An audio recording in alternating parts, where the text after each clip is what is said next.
बोलो विष्णु भगवान की जय, काशी माता की जय। जियां कि तुहानू सारें गी पता गै होना कि अज्ज निर्जल कास्ती ऐ और एह्दी कथा बी तुसें सारें पढ़ी दी ते सुनी दी गै होनी। पर साढ़े हिंदू धर्म दे शास्त्रें च व्रत रक्खने दा ते कथाएं पढ़ने दा बड़ा गै म्हात्म दस्से दा होंदा। व्यास जी आखदे जेह्ड़ा कोई इस कथा गी प्रेम पूर्वक सुनदा ऐ उसी बी स्वर्ग दी प्राप्ति होंदी ऐ। इ'यां ते हर 15 दिनें कास्ती औंदी ऐ, पर एह् जेह्ड़ी अज्ज आह्ली कास्ती ऐ एह् बड़ी गै श्रेष्ठ ऐ। कि'यां कि आखदे जेह्ड़ा कोई पूरा साल कास्ती दा व्रत नेईं रक्खी सकै ओह् सिर्फ निर्जल कास्ती दा व्रत रक्खी लै ते उसी पूरे साल्ले दियें 26 कास्तियें दा म्हात्म थ्होई जंदा। और इसी भीमसैनी कास्ती बी आखदे। जिसलै द्वापर युग च पांडवें दा पूरा परिवार माता कुंती, द्रौपदी, अर्जुन, नकुल, सहदेव हर इक कास्ती दा व्रत रखदे हे ते भीमसैन इक टैम बी बिना रुट्टी खाद्धे नहीं रेही सकदा ते ओह् सोचन लगा कि इ'नें सारें ते स्वर्ग च चली जाना ते मेरा केह् बनग।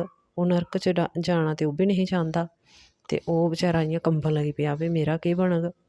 ते ओह् इक दिन सोच विचार करियै ते पितामा कोल चली गेआ, तात श्री पितामा कोल चली गेआ ते पुच्छन लगा कि हे पितामा मेरा सारा परिवार कास्ती दा व्रत रखदा ऐ ते अ'ऊं भुक्खे हैनी रेही सकदा ते अ'ऊं नरक च बी जाना हैनी चाह्न्नां, पर जे अ'ऊं बड़ी गै कोशिश करां तां इक व्रत रक्खी सकनां ते मिगी कोई ऐसा उपाय दस्सो जेह्दे कन्नै मिगी बी स्वर्ग मिली जा। ते पितामा आखदे हे भीमसैन साढ़े ऋषि महर्षियें शास्त्रें च लिखे दा कि जेह्ड़ा कोई दोनों पक्षें दी कास्तियें दा व्रत रखग उसी स्वर्ग दी प्राप्ति होग। ते भीमसैन आखदे हे पितामा में पैह्लें गै आखी चुकेआं कि मेरे कोला इन्ने व्रत हैनी रखोंदे, में इन्ने व्रत नेईं रक्खी सकदा, पर कोई इक व्रत दस्सो जेह्दे कन्नै मेरी मुक्ति होई जा। ते फिर पितामा आखन लगे हे भीमसैन कृष्ण ते मिथुन संक्रांति दे बिच्च जेठ म्हीनै शुक्ल पक्ष दी कास्ती औंदी ऐ, ओह्दा निर्जल व्रत रक्खने कन्नै मनुक्खा गी पूरे साल दी कास्तियें दा म्हात्म थ्होई जंदा। ते एह्दे बिच्च न्हौना मना हैनी, पर आचमन जिसलै मूहां च पानी पाना ते ओह् जादा कोला जादा 7 मासे, एह्दे कन्नै गै शरीर दी शुद्धि होई जंदी ते एह्दे कोला बद्ध पानी पीना शराब पीने दे बराबर होई जंदा।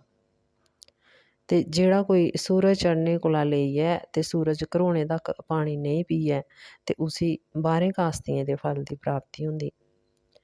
ते फिर पितामा आखदे कि दोआई आह्ले दिन सूरज चढ़ने कोला पैह्लें उट्ठना ते न्हाई धोइयै कुसै ब्राह्मण गी समर्थ अनुसार दान देना, रुट्टी खलानी ते फिर आपूं खानी, एह्दा फल सारी कास्तियें दे बराबर थ्होई जंदा।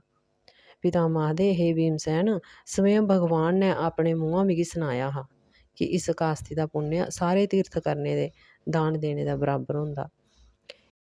इक दिन निर्जल रौह्ने कन्नै केईं पाप नश्ट होई जंदे और मृत्यु दे बेल्लै भयानक जमदूत हैनी लभदे। विष्णु भगवान दे जमदूत स्वर्ग च औंदे ते उसी पुष्पक विमान पर बठाइयै ते स्वर्ग च लेई जंदे ते इस वास्तै एह् सारें कोला श्रेष्ठ ऐ। ते फिर पितामा दे आखने पर सारें शा पैह्लें भीमसैन ने एह् निर्जल व्रत रक्खेआ हा, ताइयें इसी भीमसैनी जां पांडव कास्ती बी आखदे। और इस कास्ती गी कपड़े च लपेटियै सुन्ने दा दान करना चाहिदा। ते पितामा आखदे जेह्ड़ा कोई इस व्रता गी 2 बारी न्हौंदा, जप करदा ते कन्नै यज्ञ होम आदि करदा उसी बी सुन्ने दे दान दे बराबर फल मिलदा। ते जेह्ड़ा कोई इस कास्ती गी अन्न खंदा ओह् चंडाल दे बराबर होंदा ते ओह्दा नरक च वास होंदा। हां कोई मजबूर बेचारा जेह्ड़ा खाई लै ओह्दा कोई डर निं।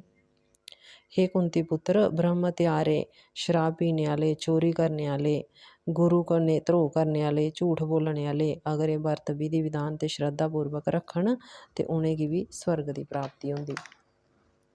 ते होर पितामा आखदे जेह्ड़ा कोई स्त्री पुरुश एह् व्रत करदा ऐ उसी गौ दा दान करना चाहिदा ते कन्नै अन्न वस्त्र छाता ते बर्तन आदि दा दान करना और विष्णु भगवान दी पूजा करनी, इस मंत्र दा जाप करना ओम नमः भगवते वासुदेवाय, ओम नमः भगवते वासुदेवाय, ओम नमः भगवते वासुदेवाय, ओम नमः भगवते वासुदेवाय ते उसी बी स्वर्ग दी प्राप्ति होंदी। बोलो विष्णु भगवान दी जय, काशी माता की जय।